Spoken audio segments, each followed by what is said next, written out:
Ad Astra in Latin means to the stars, and for me, this movie goes way, way beyond that.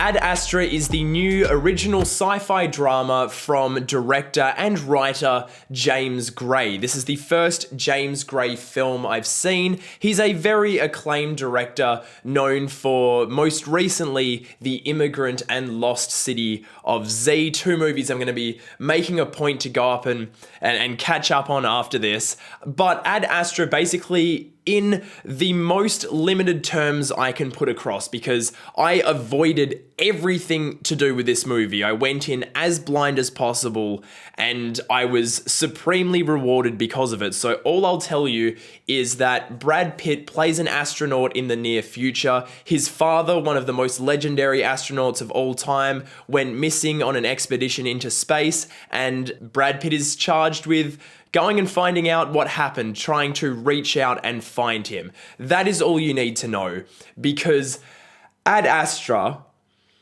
is a movie that I am currently struggling to find the words for just how much I love this movie. Look, here on this channel, it is no secret that I am a huge fan of original sci-fi dramas, of sci-fi odysseys, of odysseys that venture into the mind, body, and soul and see them pushed to the limit. So obviously, I was gonna love Ad Astra, but I didn't expect to walk out of this movie and go, well, looks like my favorite movie of the year is a sci-fi once again. Seriously, this movie for me is just like, it is everything. And I want to make it clear right now, having gone back and rewatched the trailers just because I wanted another fix of this movie, that they really misrepresent this movie. This is not a sci-fi action film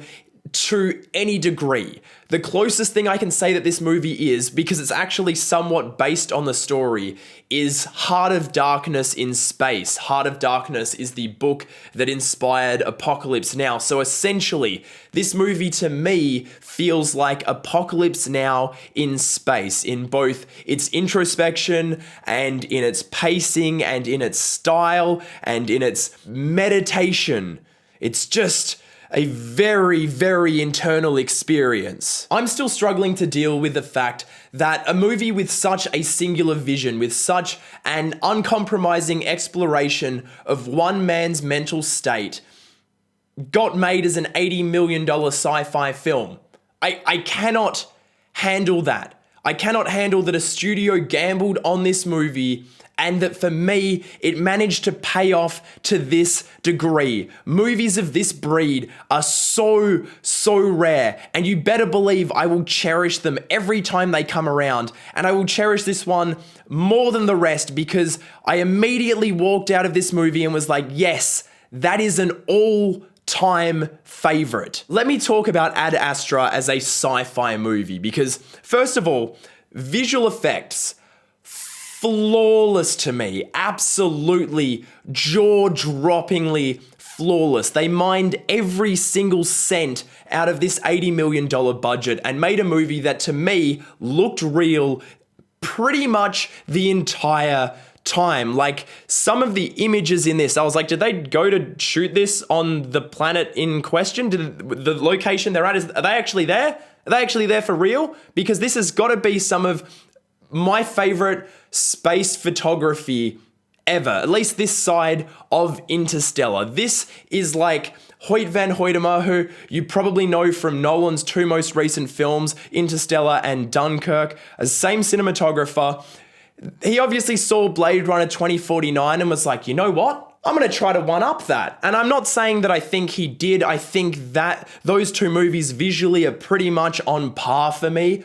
But as a visual treat, as a sci-fi vision in all of its bold colors and exciting, just the design of the colonial landscapes that this movie is capturing. There was a moment about 20 minutes into this movie where I just broke down and started crying because the vision of the landscape they were in was so affecting to me. I've never seen it handled like that. I've never imagined that a future would look exactly like that in such a relatable way. Plenty of sci-fi movies show elements from now stretched into years into the future, but never quite as stark as this movie presented it to me. And it was truly, I found that those elements, these sci-fi elements, this movie as a sci-fi vision, truly incredible. But the stars and other planets in our solar system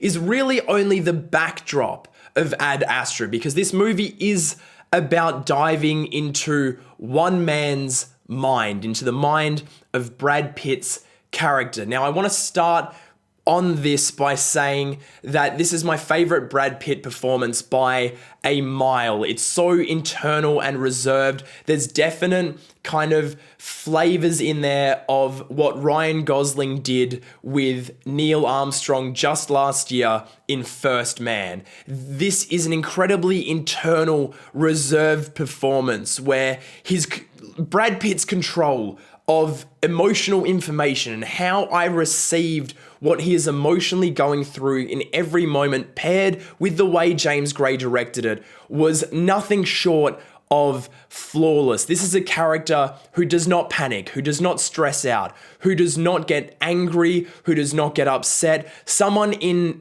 almost total emotional control. And so to play that with as much texture as Brad Pitt did is just...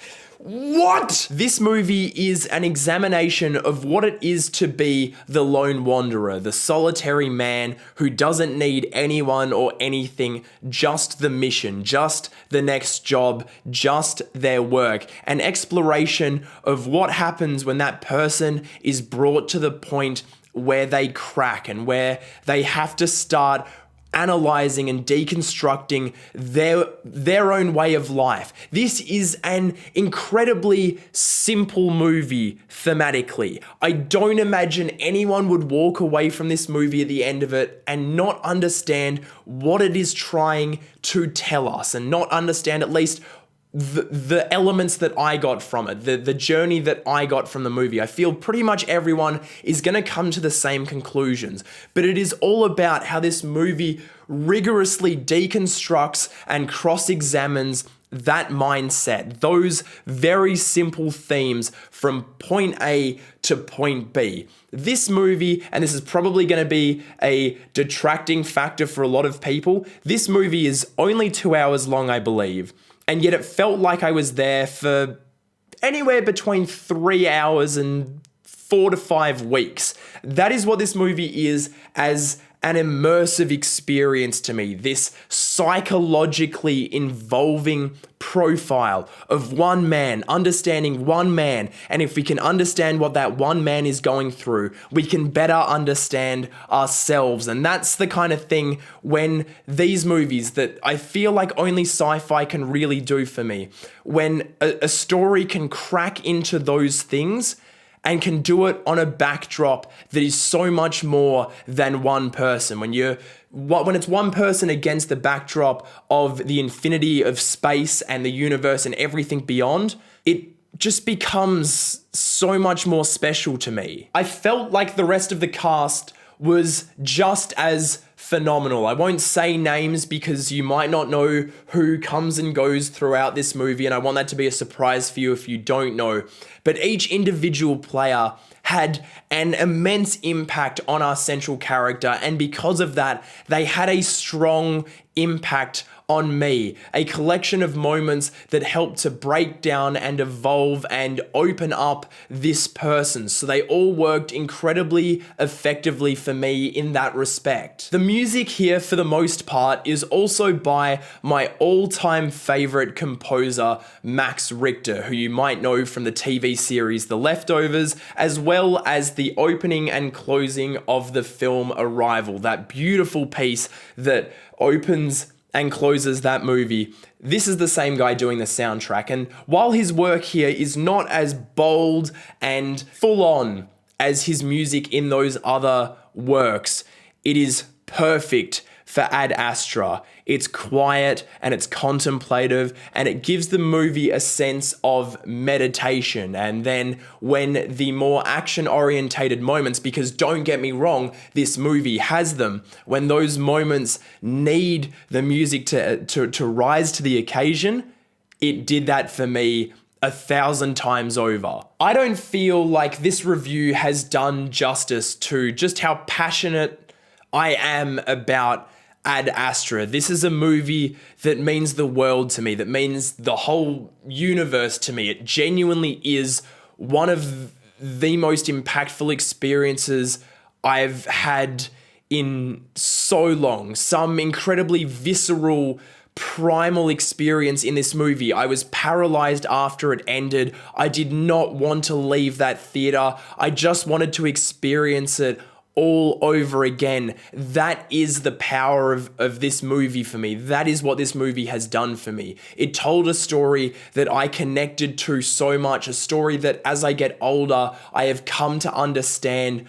more and more. And it feels so vital to me because of that. This is a movie that, to me, honestly, if I had died the moment this movie ended, I'd have died content. I'd have died satisfied knowing that I'd lived the best life possible because I'd seen Ad Astra. So those are my incredibly exasperated thoughts on Ad Astra, this movie. I love it so much. I can't wait to go and see it probably half a dozen more times in cinemas, and then I cannot wait to get a hold of that Blu-ray and go through this absolute gem frame by frame. But right now I want to know, have you seen it yet? Did you like it? Did you hate it? I hope not. Did you like this video? Well, of course you did. You can subscribe to Breaking Banter down there somewhere, as well as my other channel, Loverboy, over there somewhere. You can also follow me on Twitter at Loverboy Media, and if you really want to help support this channel, you can support on Patreon. Thank you so much to all of you doing that already. It's honestly just the best. I am so grateful for you doing that. I'm so grateful to everyone that watches these videos, and I will see you all in the next one.